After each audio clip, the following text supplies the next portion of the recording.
The boardroom on the 52nd floor of Meridian Tower had never been this quiet. 12 executives in tailored suits sat around a glass table that cost more than most people's cars, all of them looking at the same thing. A 73-year-old Japanese man in a simple gray suit who had not said a single word in English since he walked through the door 40 minutes ago.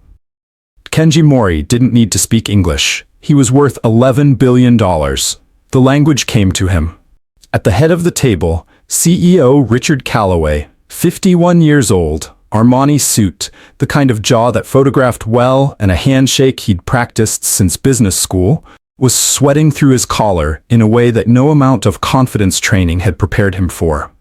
The interpreter the company had hired, the young woman from a translation agency in Midtown, had gone pale 20 minutes ago when Mori switched from standard Japanese into a dialect so specific, so layered with cultural nuance, that she had leaned over and whispered to Callaway, "I'm so sorry. I can't follow him. This is beyond my level." Callaway had smiled at Mr. Mori across the table like a man standing on a trapdoor. $240 million. That was the deal on the table. A partnership that would make Meridian Global the most powerful mid-size firm on the Eastern Seaboard. And it was slipping, quietly, politely, devastatingly, through Richard Callaway's fingers because not one person in this 52-floor building could understand what the man across the table was actually saying. That was when the door at the back of the boardroom opened. Not dramatically. Not with any fanfare. A man in gray coveralls stepped in with a mop bucket, took one look at the room full of frozen executives, and started to back out quietly. He almost made it. "Wait," said Kenji Mori. In English. And every head in the room turned. Not toward the billionaire who had just spoken his first English word in 40 minutes, but toward the janitor, standing in the doorway because Kenji Mori wasn't looking at the executives. He was looking directly at him. And what happened next would change both of their lives forever. Where are you watching tonight? I would like to connect with you better. Take a moment to like and click the subscribe button. His name was Jerome Ellis, and in the 52 floors of Meridian Tower on 6th Avenue in Midtown Manhattan, he was invisible. Not in the way that people are overlooked by accident, the quiet ones, the shy ones, the ones who simply don't command attention in a crowd. Jerome was invisible in the deliberate, institutional way that certain buildings make certain people invisible. The kind of invisibility that comes with gray coveralls and a mop and a name badge that nobody reads. He had worked the night shift at Meridian Global for 3 years, moving through the building's corridors and boardrooms and executive bathrooms with the quiet efficiency of someone who had long ago made peace with the fact that the people around him would never see him as anything other than part of the furniture. He was 34 years old. He had a bachelor's degree in international studies from City College of New York, a minor in East Asian languages, and somewhere in a storage unit on the 3rd floor of his apartment building on West 145th Street in Harlem. In a box beneath a broken bicycle and 2 garbage bags of winter clothes, there was a certificate of advanced Japanese language proficiency that he had earned at 22.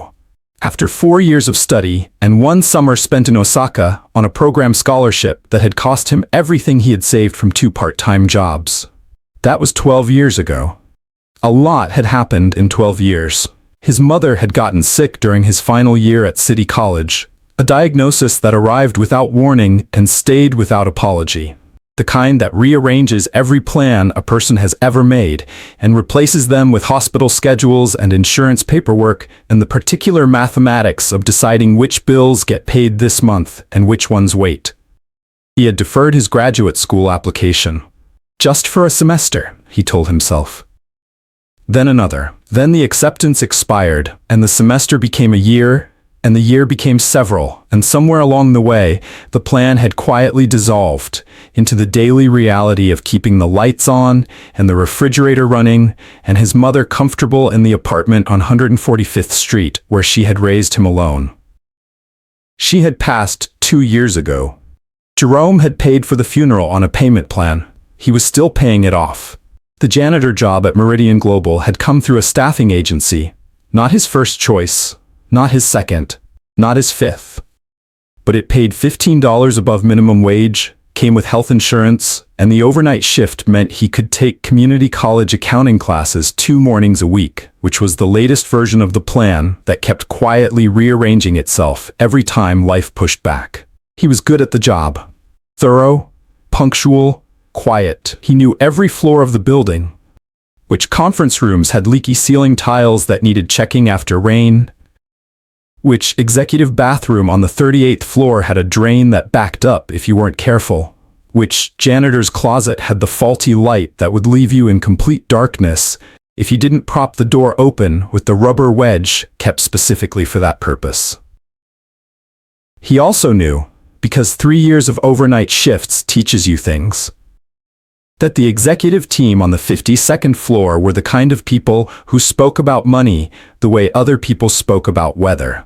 Casually, constantly, as though it were simply the atmosphere one moved through, and who looked at him, when they looked at him at all, with the particular unseeing glance of people who have never once had to think about how a building stays clean. Richard Calloway looked at him the least. Calloway had built Meridian Global over 20 years from a boutique consulting firm into a mid-size powerhouse with offices in 6 cities and contracts across 3 continents.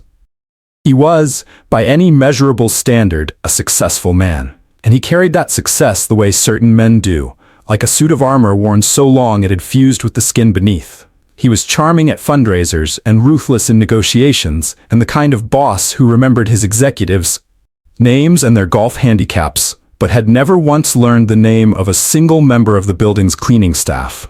He had, on 3 separate occasions, walked past Jerome in the corridor without acknowledgement. Not rudely, not with any active dismissal, simply with the complete non-recognition of a man for whom Jerome did not register as a person worth processing.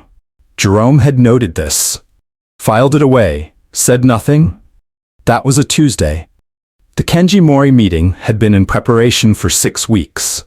Mori Industries was one of the most quietly powerful conglomerates in East Asia, manufacturing, logistics, technology infrastructure, with a growing interest in American markets. Kenji Mori himself was legendary in Japanese business circles. A man who had built his empire over 50 years with a philosophy rooted in what the Japanese called meticulous personal evaluation. The belief that you could learn everything you needed to know about a potential partner by watching how they conducted themselves in the small moments, not the rehearsed ones. He did not do video calls. He did not send deputies. He came himself. Always. Calloway had prepared for 6 weeks. He had briefed his team, restructured their pitch deck 4 times, hired what the agency assured him was a certified Japanese interpreter, and arranged a lunch afterward at a Japanese restaurant in Midtown that had been recommended by someone whose assistant had done research he hadn't personally verified. What he had not prepared for, what none of his 6 weeks of preparation had accounted for, was the possibility that the interpreter would sit across from one of Japan's most formidable businessmen and quietly fall apart. "I'm so sorry," she had whispered. His dialect, it's very old, very regional. I studied standard Japanese. I can catch pieces, but I'm missing the substance. I don't want to mistranslate something critical. Calloway had kept smiling. Beneath the table, his right hand had gripped his left wrist hard enough to leave a mark. He had excused himself once, just stepping out for a moment, "Please help yourself to water," and walked directly to his assistant's desk in the corridor outside. "Get me another interpreter," he said, his voice low and tight. "Now. Call every agency in the city." His assistant, a sharp young woman named Priya, who had worked for Calloway for 2 years and had learned to read his moods the way sailors read weather, looked at him with the carefully neutral expression of someone delivering news they know will not be received well. "Mr. Calloway, it's 4:15 on a Friday afternoon. I've already called 3 agencies. Nobody has anyone available with that specific regional dialect experience on this kind of notice. The best estimate I'm getting is Monday morning." Calloway stared at her. "Monday," he repeated. "I'm sorry, sir." He straightened his tie, walked back to the boardroom door, stood outside it for exactly 4 seconds with his hand on the handle. Then he walked back in, sat down, smiled at Kenji Mori across the glass table, and said, in the bright, confident tone of a man who was absolutely not panicking. "Mr. Mori, we deeply appreciate your patience. We're just finalizing a small logistical detail." Kenji Mori looked at him, said nothing, picked up his tea, and waited with the infinite, unhurried patience of a man who had seen every variety of panic that money could produce, and found it neither surprising nor particularly interesting. That was when the boardroom door at the back of the room opened, and Jerome Ellis walked in with his mop bucket.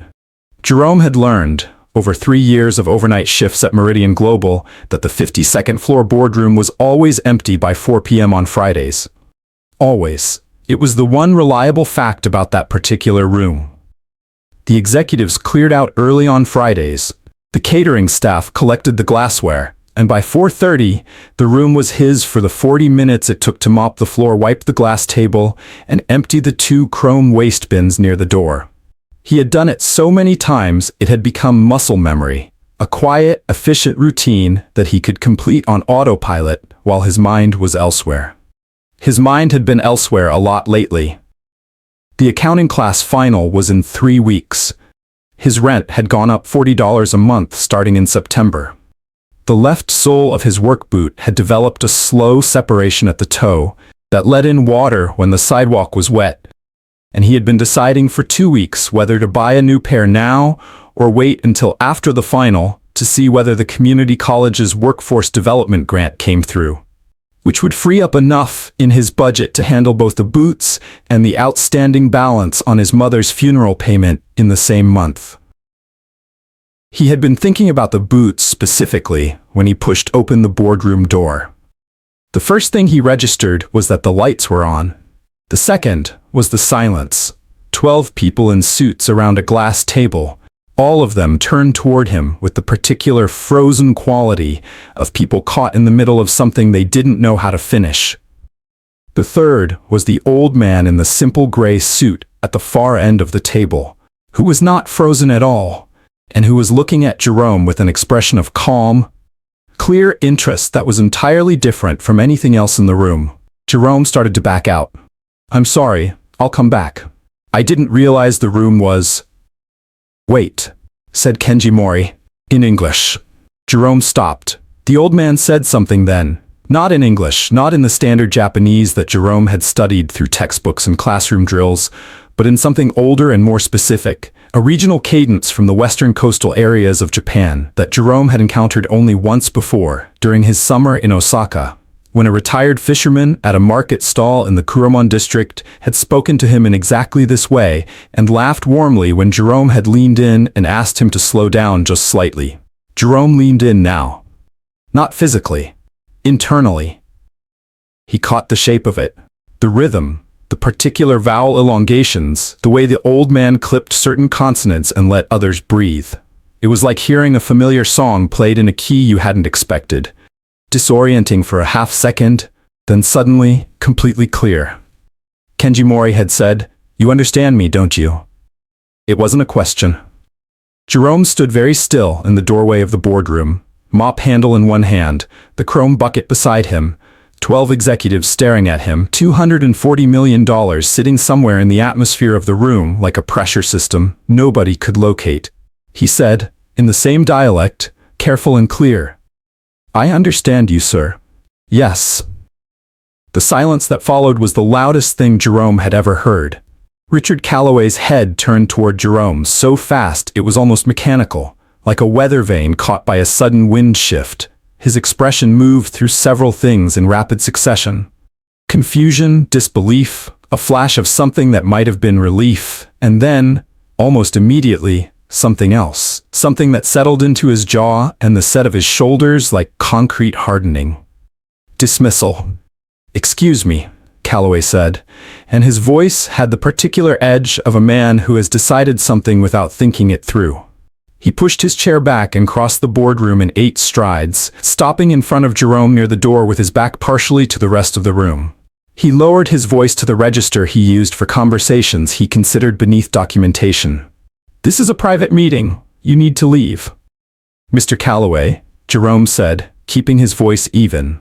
"I think Mr. Mori was trying to—" "I know what Mr. Mori was doing," Calloway said. though the clench in his jaw suggested he absolutely did not. "We have the situation handled. Thank you." Jerome looked at him for a moment, then he nodded once, reached for the mop bucket handle, and began to turn. "No." The word came from the end of the table. Quiet. Absolute. Carrying the specific authority of someone who has never needed to raise his voice because the voice itself was enough. Kenji Mori set his teacup down on the glass table with a small, precise sound. Everyone looked at him. He spoke again, in his dialect, unhurried, looking not at Calloway but at Jerome. Jerome translated automatically, the words arriving in his mind in English before he had consciously decided to process them. He says, "I did not come to New York to speak to walls. I came to speak to people. Please bring the young man in." Calloway turned back toward Mori with his smile already reconstructed, smooth and practiced, the smile of a man who has been doing damage control since before Jerome was born. "Mr. Mori, I completely understand, and I assure you that we are." Kenji Mori held up one hand, just one hand, raised slightly from the table, a gesture so small and so complete that it stopped Calloway mid-sentence the way a wall stops a car. The old man looked at Jerome, waited. Jerome left the mop bucket in the doorway. He wasn't sure why. It wasn't a decision he made consciously, more a recognition that the bucket belonged in one world and what was happening in this room belonged in another. And he could not carry both across the threshold at the same time. He walked to the table. Not to the far end, not to a chair. Simply to a standing position near the corner of the room where he could face both Mori and the rest of the table without his back to either. He stood the way he always stood, straight, unhurried, his coveralls gray under the boardroom lighting, and looked at Kenji Mori. The old man spoke. Jerome listened, processing the dialect the way you process a river current, feeling for the direction beneath the surface movement, finding the flow. Then he turned to the room and said in clear, measured English, "Mr. Mori says he has been in this building for 1 hour and 40 minutes. In that time he has been offered green tea he did not request, shown a presentation he had already reviewed online 3 weeks ago, and asked 4 times whether he was comfortable, which he finds curious, because no one has yet asked him a single question about what he actually wants from this partnership." The room went very still. Calloway's smile didn't fall. It simply stopped being a smile and became something else, a shape his face was making out of habit while the rest of him recalibrated. One of the junior executives, a young man named Foster who had been taking notes at the corner of the table, slowly lowered his pen. Jerome continued, because Mori was still speaking. "He says the presentation was well designed. He says the financial projections showed discipline. He says," Jerome paused here, making sure he had the next part exactly right. "He says that a company that takes care of its building takes care of its business. And he says he would like to know the name of the man who is speaking to him right now, because in 1 hour and 40 minutes, this is the first honest conversation he has had in this room." Calloway looked at Jerome. Jerome looked back at him. And for the first time in 3 years of passing each other in corridors, for the first time in the entire invisible history of Jerome Ellis at Meridian Global, Richard Calloway actually saw him. Not with warmth, not with gratitude, with the cold, reluctant recognition of a man who has just realized that the thing he dismissed without looking at it was the only thing standing between him and the worst afternoon of his professional life. "What's your name?" Calloway asked. His voice was different now. The boardroom register, controlled, projected, performing for an audience. This was quieter, more careful. "Jerome," he said, "Jerome Ellis." Calloway nodded slowly. Then he turned back to Kenji Mori, straightened his jacket, and said, with the particular brightness of a man trying to look like he had planned all of this, "Mr. Mori, please allow me to formally introduce Jerome Ellis, who will be assisting with translation for the remainder of our meeting." Kenji Mori looked at Calloway for a long moment. Then he looked at Jerome, and said something that Jerome translated for the room, but kept the last part for himself. The part where the old man said quietly, in the dialect of a fishing village on the western coast of Japan, "Finally." The meeting lasted another 2 hours and 17 minutes. Jerome stood at the corner of the boardroom table for all of it. No chair offered, no water brought to him, No acknowledgement from anyone on Calloway's side of the table that he was anything other than a temporarily useful instrument that had appeared at a convenient moment. His mop bucket sat in the doorway the entire time, visible to everyone, a quiet reminder of what the room had decided he was before he opened his mouth. He didn't think about the bucket. He thought about the language. There was a particular quality to translating for someone like Kenji Mori. Not just the dialect, which required constant fine attention, but the man himself. Mori spoke the way very few people speak, with complete intention. Every word chosen. Every pause deliberate. There was no filler in his speech, no throat-clearing phrases, no corporate language designed to sound like substance while saying nothing. When Kenji Mori spoke, he meant precisely what he said, and expected precisely what he said to be delivered. Not approximated, not softened, not repackaged for comfort. Jerome delivered it that way. When Mori said that Meridian's proposed logistics framework had 3 structural weaknesses that would become critical within 18 months, Jerome said that. When Mori said that the revenue projection on slide 14 assumed a market condition that had not existed since 2019, Jerome said that too.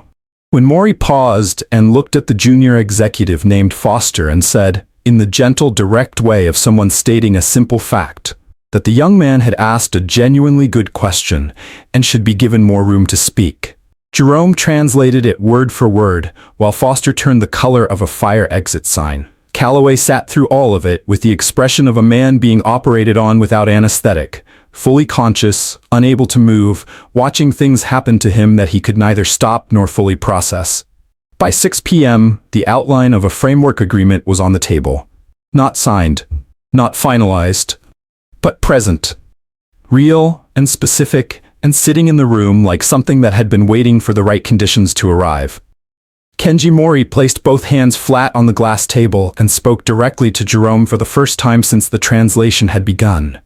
Not for the room, not for Calloway, but for Jerome specifically, in a register so quiet that only Jerome caught all of it.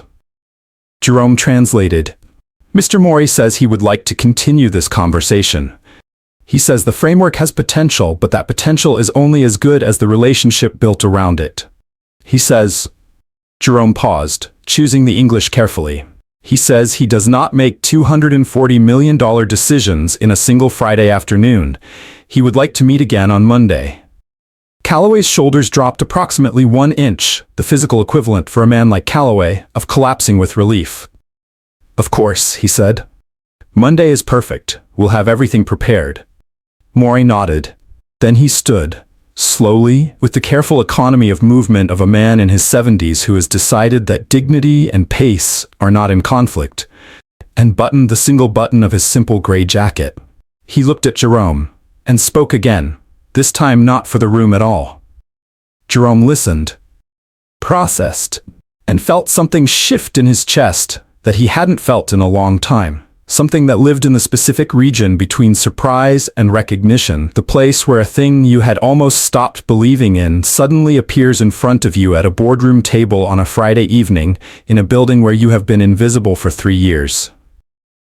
He kept his face still. Mr. Mori, he said carefully, says he would like to thank the room for its hospitality. That was the part for the room.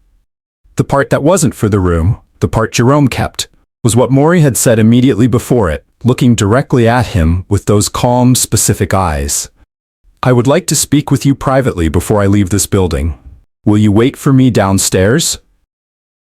Jerome waited in the lobby. He had returned his mop and bucket to the janitor's closet on the 52nd floor, clocked out on the building's staff system. His shift ended at 6, and whatever was happening now was happening on his own time, and taken the service elevator down to the ground floor. He stood near the lobby's side wall, still in his gray coveralls, watching the main elevator bank. The lobby was marble and glass and the particular kind of quiet that expensive buildings have in the evening. The daytime traffic gone, the security desk manned by one guard reading something on his phone, the revolving door occasionally cycling a late-leaving employee out into the midtown evening. Jerome had his accounting textbook in the canvas bag over his shoulder. He had almost taken it out to study while he waited, then decided against it, He wasn't sure why. It felt like the wrong thing to be holding when the man arrived. Kenji Mori came out of the main elevator at 6:41, alone. No assistant, no escort. He had a slim leather document case under one arm and moved through the marble lobby with the unhurried clarity of a man who had been navigating unfamiliar spaces his entire life and had long ago stopped finding them unfamiliar. He saw Jerome immediately, crossed to him directly, and did something that Jerome had not expected. He stopped in front of him and bowed. Not deeply, not performatively, a genuine bow of acknowledgement, the kind that carries specific meaning in Japanese culture. I see you. I respect what you brought to this room. Jerome returned it, instinctively, correctly, the muscle memory of a 22-year-old in an Osaka market, finding its way back through 12 years of storage unit boxes and funeral payment plans and accounting classes and wet boots. Mori smiled. It was the first time Jerome had seen him smile, and it changed his face considerably, from formidable to something warmer. The face of someone's grandfather at a dinner table, rather than a billionaire at a boardroom. He gestured toward the lobby seating area, two low chairs near the window, the midtown evening visible through the glass behind them, the last of the daylight going orange above the buildings across the street. They sat, and Kenji Mori, in his regional dialect that nobody else in the building could follow, said, "Tell me about yourself. Not your job. You." Jerome talked for 20 minutes. He wasn't sure afterward exactly what had released in him, whether it was the dialect itself, something about being spoken to in a language that required that much of him, or simply the fact that the man across from him was listening in the complete, unhurried way that very few people listen. Not waiting for his turn, not processing Jerome's words for their relevance to something else. Just listening, the way you listen to something you actually want to hear. Jerome told him about City College, about East Asian studies, and the scholarship summer in Osaka, and the fisherman at the Kuromon market who had laughed at his accent and then spent an hour teaching him to adjust it. He told him about his mother's diagnosis and the deferred graduate application, and the way one semester becomes two and two becomes several, and several becomes the permanent condition of a life that kept almost arriving at what it was supposed to be. He didn't say it with bitterness. That was the thing Jerome had noticed about himself somewhere in the last year. The bitterness had quietly left. He wasn't sure when. It had been replaced by something flatter and more functional. A practical relationship with the distance between where he was and where he had once planned to be. That was neither acceptance nor defeat, but something in between that didn't have a clean name. Mori listened to all of it. When Jerome finished, the old man was quiet for a moment. Not uncomfortably, just the silence of someone who has received something and is treating it with appropriate weight before responding. Then he set his leather document case on the low table between them, folded his hands in his lap and spoke. Jerome listened, and this time, for the first time in the entire extraordinary evening, Jerome Ellis had to work very hard to keep his face still. Because what Kenji Mori was saying, in the quiet dialect of a fishing village on the western coast of Japan, sitting in the marble lobby of a midtown Manhattan building on a Friday evening, was this. I have been in business for 50 years. In that time, I have met many people who speak well and many people who know things. What is rarer, considerably rarer, is a person who does both, and who does them with honesty rather than performance. I watched you tonight. You did not soften what I said to protect the people in the room. You did not exaggerate it to make yourself seem important. You simply delivered. That is a quality I have been looking for in someone for a long time. He paused. I would like to offer you a position. Not a temporary one, not a translation contract, a substantive role with real responsibility in my organization's North American operations, which are growing and which need exactly the kind of person you are. The compensation would be significant. The work would be worthy of you. Jerome sat very still. Outside the glass, Midtown Manhattan moved in its indifferent, enormous way. Taxis and pedestrians and the last of the Friday evening light dissolving into the orange glow of 10,000 lit windows. Why? Jerome asked, simply, directly, in the dialect. Mori looked at him with those calm eyes and said, Because a company that takes care of its building takes care of its business, and a man who takes care of his work, even work that no one is watching, takes care of everything he touches. He reached into his document case, placed a card on the low table between them. And then, because he was Kenji Mori, and because he had been doing this for 50 years and knew that the moment after an offer is made is not the moment to press, he simply said, "Take the weekend. Think carefully. Call me Monday." He stood, buttoned his jacket, looked at Jerome one final time. "Your mother would be proud," he said quietly, "of all of it. Not just tonight." And then he walked through the revolving door into the midtown evening and was gone. Jerome sat in the marble lobby for a long time after that. The security guard at the desk glanced over once, then went back to his phone. The revolving door cycled a few more times. Jerome looked at the card on the low table in front of him. Cream-colored, simple, a name and a number in both English and Japanese, and felt the particular stillness of a man standing at the exact point where his life is about to divide into before and after, and who is not yet sure which direction the after goes. But he picked up the card and put it carefully in his pocket, right next to the accounting textbook he never took out. Jerome didn't sleep that night. Not from excitement. Or not only from excitement. It was the particular wakefulness of a man whose mind has been handed something too large to put down, who lies in the dark of his Harlem apartment, turning a cream-colored business card over and over between his fingers, while the radiator knocks and the street outside does what New York streets do, at 2 in the morning, which is never fully quiet. He had set the card on his kitchen table when he got home, made rice and beans, the meal that cost the least and required the least thinking, and sat across from the card while he ate, as though it were a person he was having dinner with. Which in a way it was. It was Kenji Mori's offer sitting there in cream and black ink, asking him a question he had been trying to answer for 12 years without knowing the question had a name. He thought about his mother. She had been a practical woman, a nurse for 31 years at Harlem Hospital. The kind of person who spoke directly and valued directness in return, and had very little patience for the version of hope that doesn't come attached to a plan. She had driven him to City College on his first day in her 2003 Honda Accord, with 200,000 miles on it, and told him, while parallel parking with one hand, that the point of education was not to make you feel superior to where you came from, but to give you enough tools to build something that lasted. "Tools don't do anything sitting in the box," she had said. "You have to pick them up." Jerome looked at the card, picked it up, put it in the breast pocket of his jacket, which was hanging on the chair beside him. Then he washed his dish, turned off the kitchen light, and went to bed. He still didn't sleep, but at least he was horizontal. Saturday passed. He studied for his accounting final in the morning. 3 hours at the kitchen table with the textbook open and his notes spread around him, working through practice problems with the methodical focus he brought to everything. The kind of concentration that his professors had noticed and commented on, and that had so far translated into the highest grade in the class, despite the fact that Jerome was the only student who showed up to 8 a.m. sessions still carrying the particular tiredness of a man who had been cleaning office floors until midnight. In the afternoon, he walked.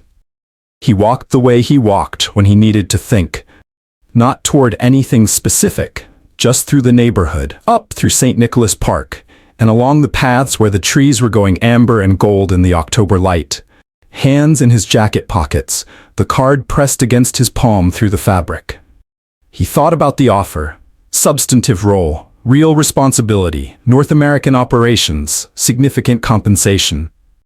He thought about what significant meant coming from a man worth $11 billion, and felt the number resist comprehension the way very large numbers do.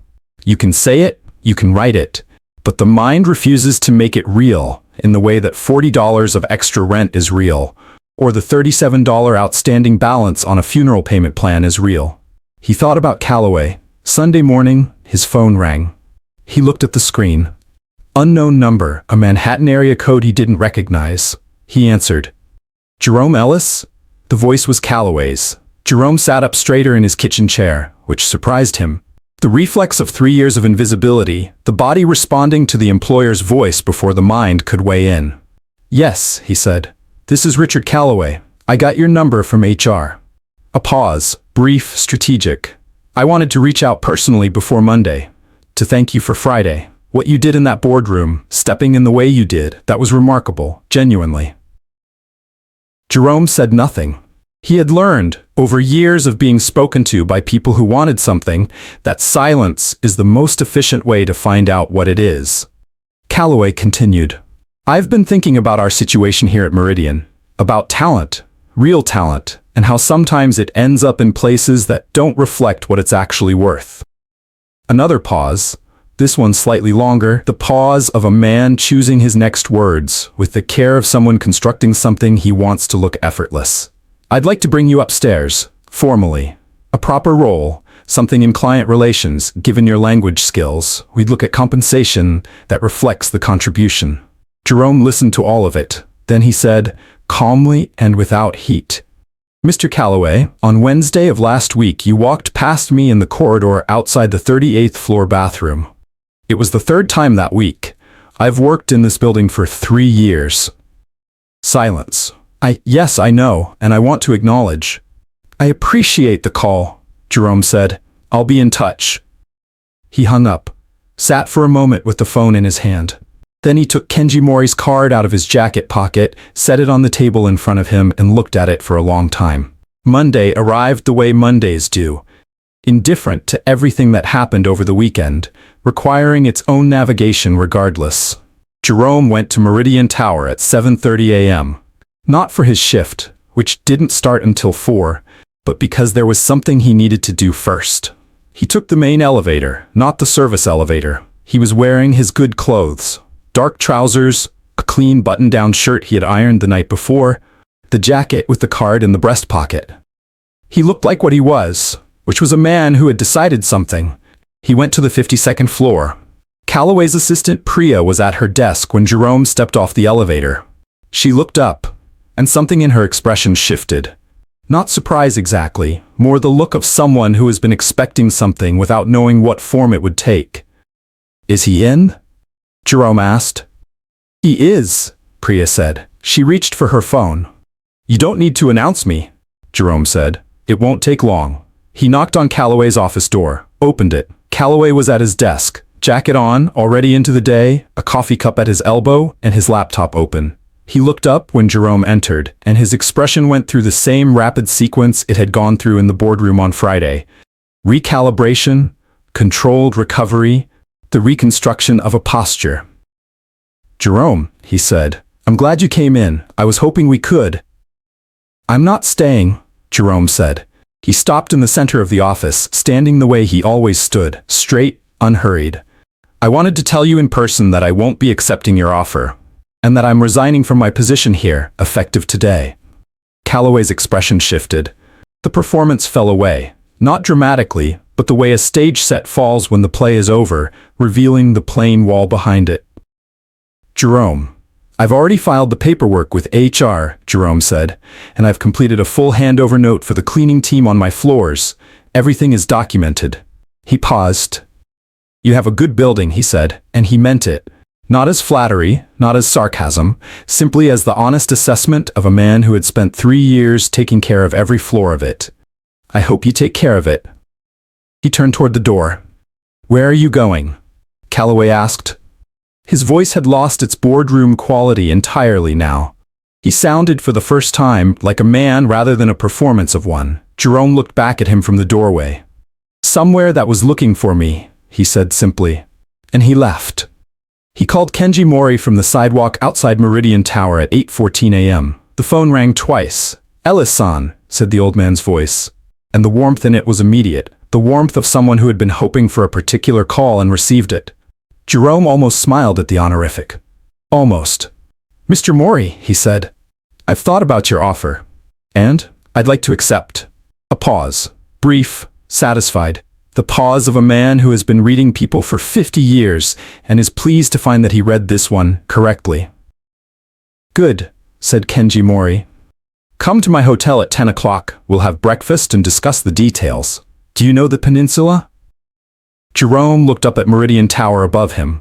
52 floors of glass and steel catching the Monday morning light, and then looked away, down 6th Avenue toward the rest of the city. "I'll find it," he said.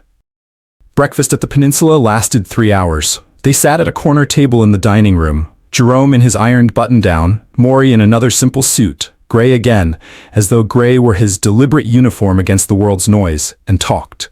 Not about contracts initially, not about compensation, or start dates, or organizational structure. About Japan. About Osaka. About the Kuramon market, and the fishermen with the regional dialect, and what Jerome had studied, and why, and what it had felt like to spend a summer immersed in a language that most people in his life had considered an eccentric detour from something more practical. Maury listened the way he had listened in the lobby on Friday, completely, without performance. Then, over the second round of coffee, he opened his leather document case and placed a single sheet of paper on the table between them. Jerome looked at it. The title at the top read, Director of North American Client Relations, Maury Industries. Below it, a compensation figure. Jerome read the number twice. Then a third time, because the mind resists very large numbers until it doesn't. It was more money than Jerome had made in the last 6 years combined. It was more money than his mother had made in the last decade of her career. It was a number that solved in one line of text the funeral payment plan and the boots and the rent increase and the accounting class and approximately 40 other calculations that had been running quietly in the background of his mind for the better part of a decade. He kept his face still. "The role," Maury said, in English now. Clear, careful, considered English that carried its own accent and its own particular authority. "Is real. It is not created for you. It exists and it needs the right person and you are the right person. The language is part of it, but it is not all of it. I watched you in that boardroom for 2 hours. You think clearly. You communicate with precision. You do not perform. These are the things I need." He tapped the paper gently. "This is what I offer. What do you say?" Jerome looked at the paper. Thought about his mother parallel parking the 2003 Honda Accord with one hand, telling him that tools don't do anything sitting in the box. Thought about the storage unit on the 3rd floor of his building on West 145th Street, where a certificate of advanced Japanese language proficiency sat in a box beneath a broken bicycle, waiting. Thought about 12 years of corridors and mop buckets and wet boots and accounting classes and the particular weight of a life that keeps almost arriving at what it was supposed to be. He picked up the pen that Maury had placed beside the paper. "Yes," he said, and signed his name. 3 weeks later, Jerome Ellis moved his desk into the 14th floor of Maury Industries' North American headquarters on Park Avenue, a corner office with 2 windows and a view that included, if you stood at the right angle, the upper floors of Meridian Tower 6 blocks away. He looked at it once. Then he turned back to his desk, opened his laptop, and went to work. The accounting textbook went back to the community college library, returned, not abandoned. Jerome left a note inside the front cover for whoever borrowed it next, because he was the kind of man who thought about the person after him. The note said simply, "It gets easier. Keep going." The boots he replaced on his first day off, good ones this time, leather, resoldable, built to last. He stood in the shoe store on 125th Street and paid for them without calculating what else the money could have covered. That was new. That was the thing that surprised him most about the after, not the office or the salary or the view from the 14th floor, but the small interior silence where the calculations used to run. The quiet, where the arithmetic of survival had been, replaced now by something that didn't have a name yet, but felt, tentatively and carefully, like the beginning of something he recognized from a long time ago. Like a plan, finally, arriving. Kenji Mori flew back to Tokyo 4 days after the breakfast at the Peninsula. Before he left, he sent Jerome a message, not by email, not through an assistant, a handwritten note delivered to the Park Avenue office by a courier in the regional dialect of a fishing village on the western coast of Japan. Jerome read it at his desk. Then he folded it carefully and put it in the breast pocket of his jacket, the same pocket where the cream-colored card had been. and sat for a moment in the particular quiet of a man who has been seen genuinely and completely, perhaps for the first time, and is still learning what to do with that. The note said, "The fisherman in the Kuramon market was my uncle. He wrote to me about a young American student with a foreign accent and an honest face, the summer you were in Osaka. He said, 'This one listens with his whole self. Watch for him.' I have been watching for 12 years. I am glad I found you. Now, do good work." Jerome looked out the window at the city. New York moved below him in its enormous, indifferent way. 10 million people and 10 million stories, all of them happening at once, most of them invisible to each other. He thought about invisibility, about gray coveralls and mop buckets and service elevators and corridors where people walk past you without their eyes adjusting to include you in what they see. He thought about how long he had carried the language. All those years in the storage unit with the bicycle and the winter clothes, without knowing he was carrying it toward anything. And then he stopped thinking about the past, because the past was finished and the work was in front of him, and he was finally the kind of man whose tools were out of the box. He turned back to his desk and got to work. Some people spend years being looked through by the world, not because they have nothing to offer, but because the world hasn't learned to look properly yet. Jerome Ellis didn't wait for the world to learn. He showed up, every shift, every corridor, every floor. He carried something extraordinary in complete silence, not because he was hiding it, but because nobody had ever thought to ask. The lesson isn't that you need a billionaire to recognize your worth. The lesson is that your worth exists whether anyone recognizes it or not. Keep showing up, keep carrying what you carry, because the right room, the one that was always meant for you, has a habit of opening its door when you least expect it. And when it does, walk in. Don't forget the mop bucket though. Leave it at the door. If this story moved you, share it with someone who needs to hear it today. And if you haven't already, subscribe, because every week we tell the stories that remind us what quiet strength actually looks like. The world has enough noise. We're here for the truth.